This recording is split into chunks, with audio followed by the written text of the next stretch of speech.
Okay, so I'm at the airport right now, and honestly, everything has gone super smoothly. I realized that I can print my ticket from the Delta website when I checked in online, so I didn't even have to go and have them print a ticket for me. So everything's been just super seamless so far.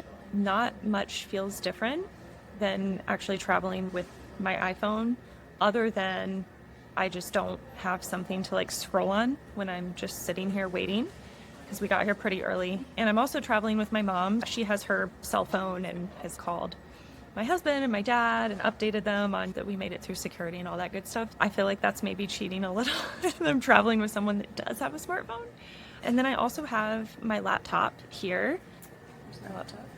And I've set up shop here at one of these tall tables where I'm just replying to emails and getting some work done. So I do have a device with me. So I switched to my little mic here. So hopefully this is better audio quality. We'll see. This is really the first time that I have vlogged, if you will, out in public. So it's a little weird.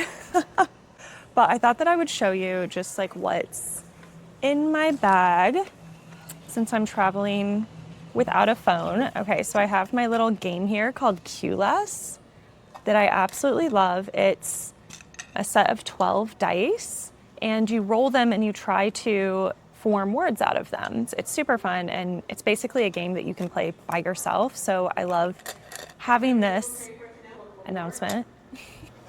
Okay, case for my video camera, and then I have all my video camera accessories in here. So I have that too. A jacket, of course, just in case I get cold. My computer charger for my MacBook Pro, which is right here. And then I have my little track phone for safety. I actually have it turned off right now, but again, I actually don't think I'll turn it on at all during this trip. It's literally just in my bag for safety purposes in case I got separated from my mom or something. And then my digital camera, which this is actually not great quality. I think I'm gonna return it to Amazon. It's just really bad quality and the battery dies almost instantly. Anything else? Little Lululemon wallet with some cash and credit cards and ID and such. Little hair clips, an eyebrow pencil, little mini perfume, a bunch of lipsticks and lip glosses. I love my lip products, that is for sure. Okay, some hair ties. That's basically it, honestly. Anything else? Oh, my Kindle, of course. I love my Kindle. Oh, and then an electrolyte packet. I like to add these fun flavored electrolyte packs to my water, especially when I'm traveling, just to keep me hydrated. And that is all that's in my little travel backpack. So yeah, I feel like there's really not much else to share about being at the airport without a smartphone. I'm keeping myself occupied with doing stuff like this, with filming, answering some emails on my laptop, and just, I guess, people watching. Okay, so I think we're getting ready to board. So I better go and put everything back in my bag. Okay, so I just boarded the plane and they actually switched the aircraft to a bigger aircraft because there was a problem with the previous plane or something. So we got new seat reassignments and I am still waiting on my mom to board because she was in a later boarding group. So it's me and my bag chilling on the plane. Anyway, I think we have a pretty short connection in Atlanta, so I probably won't be able to film anything there, but hopefully we make our connecting flight. Do you need in here? I do need in there. I got changed seats. We did. We got new seat reassignments.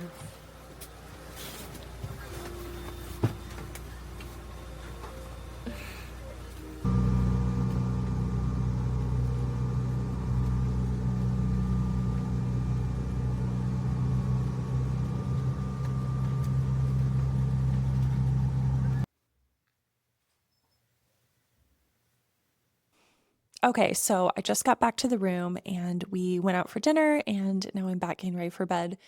But honestly, I feel like today was a little anticlimactic. It was the first time ever traveling without a cell phone, without a smartphone. And It was honestly pretty normal. I feel like not much really changed. I thought that there would be some more, I don't know, things that I had to navigate or things that would feel just really weird and different. And the only thing I did notice was that on the plane, it was really weird to not have my phone that, you immediately turn it off of airplane mode as soon as you land and you're scrolling and you're texting people, hey, I just landed, and that sort of thing. I also didn't have it to listen to music with. So I didn't have headphones in, listening to podcast or music. I just read my Kindle the whole time. So there were moments where I felt a bit perhaps bored. And normally I would get out my phone, listen to music, even stuff that doesn't involve Wi Fi necessarily. So that was interesting to have little moments of boredom. But then I also traveled with my mom. So I had my mom to talk to when I was not reading. And then, like I said, before I took off from my first flight, I was on my laptop doing a bit of work, answering some emails. I was only on there maybe a total of 10 minutes. And then the rest of the travel day, I have not used my laptop at all.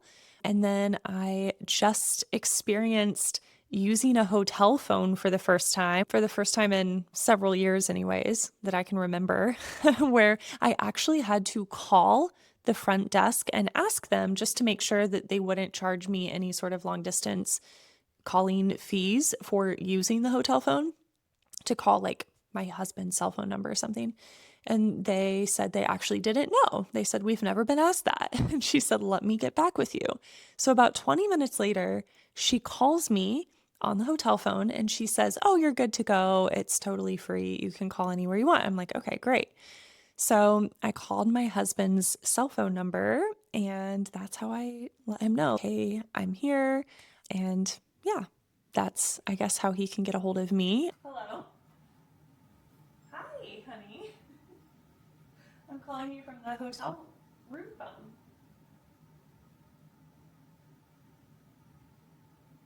Yes, is it free? Yes. We called to check to make sure that it would not cost any extra money. Don't worry. Yeah, we had to figure out how to use it. This is the phone. Do you want me to give you the number you can reach me at?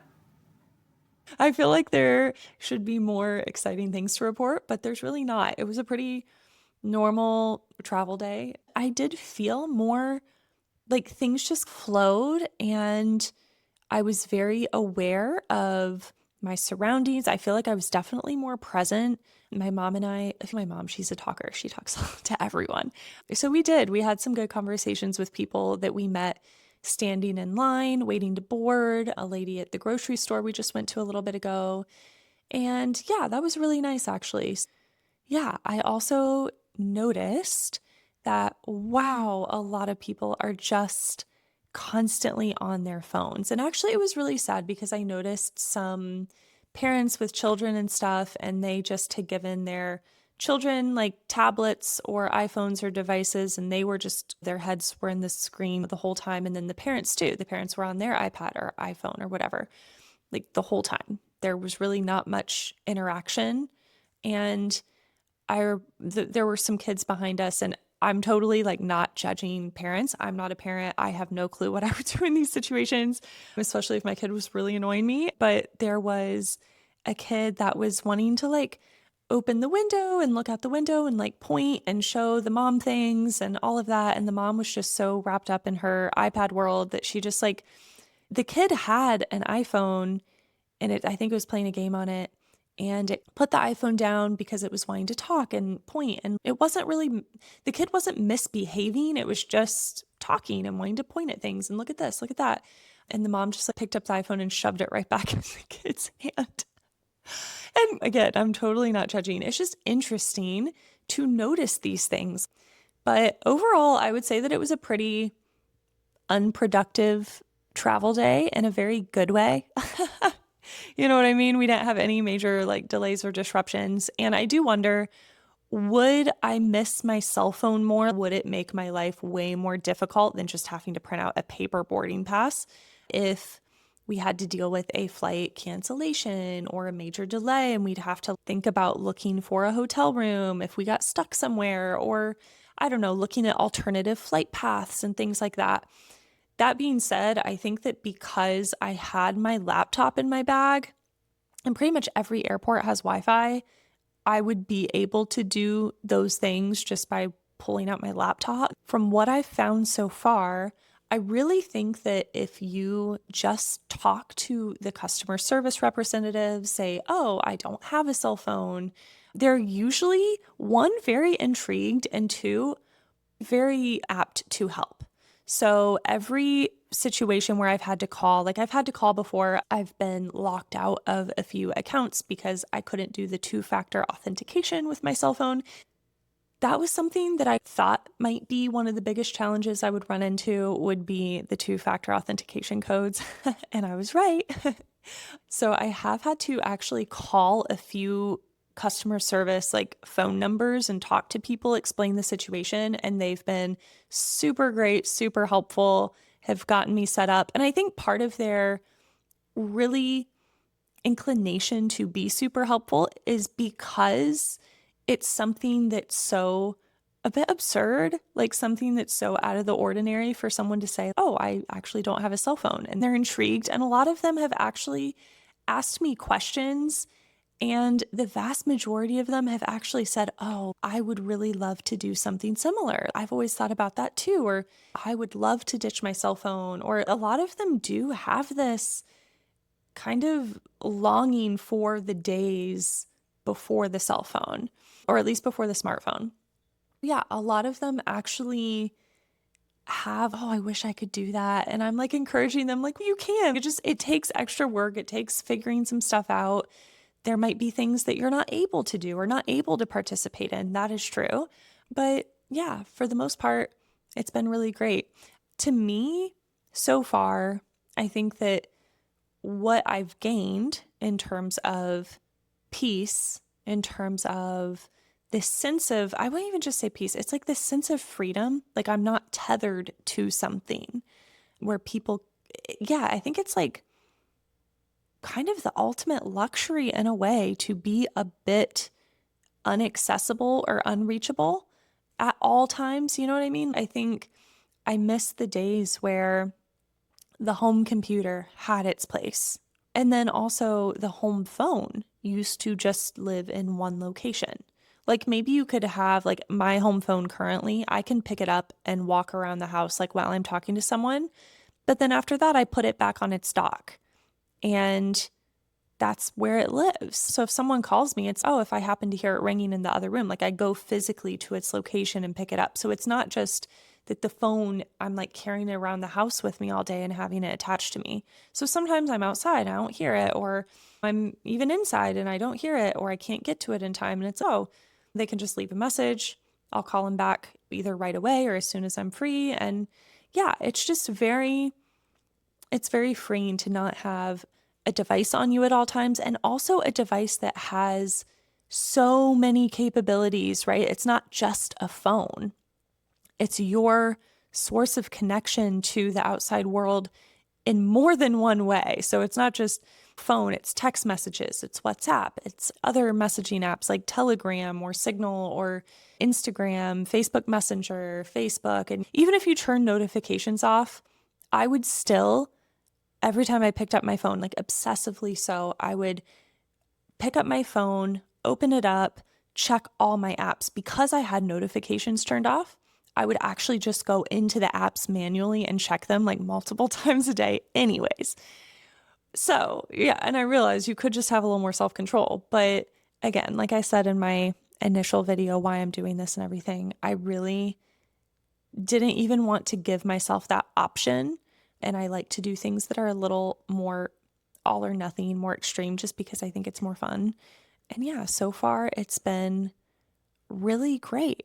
I'll save more of my reflections for my kind of summary video. I still have another week and a half to go. Wow, that's coming up so fast. I can't believe that that's already just around the corner. And I'm sure by the time I actually edit this and get this video out to you guys, it's going to be even closer to the end date of my experiment. So with that, I am going to head to bed. Okay, so I was getting ready for bed and I almost forgot about setting an alarm for tomorrow morning because I do have to get up at a specific time tomorrow morning, and I do not have any alarm thing with me because I don't have my little cute digital alarm clock that I have at home. I didn't pack my whole clock, so I don't have anything to use for an alarm. So I'm going to call and request a wake-up call, like in the olden days. Okay, here we go. Hi, yes, I need to have a wake-up call. Yes, it's Abigail Puccioni in room 102, 8 a.m. What's a returning call? Yes, please. So it's like snooze. Yeah, okay, yeah. Better do that just in case. That's all. Thank you. You too. Bye-bye. Okay, wake up call is all set. See you in the next one.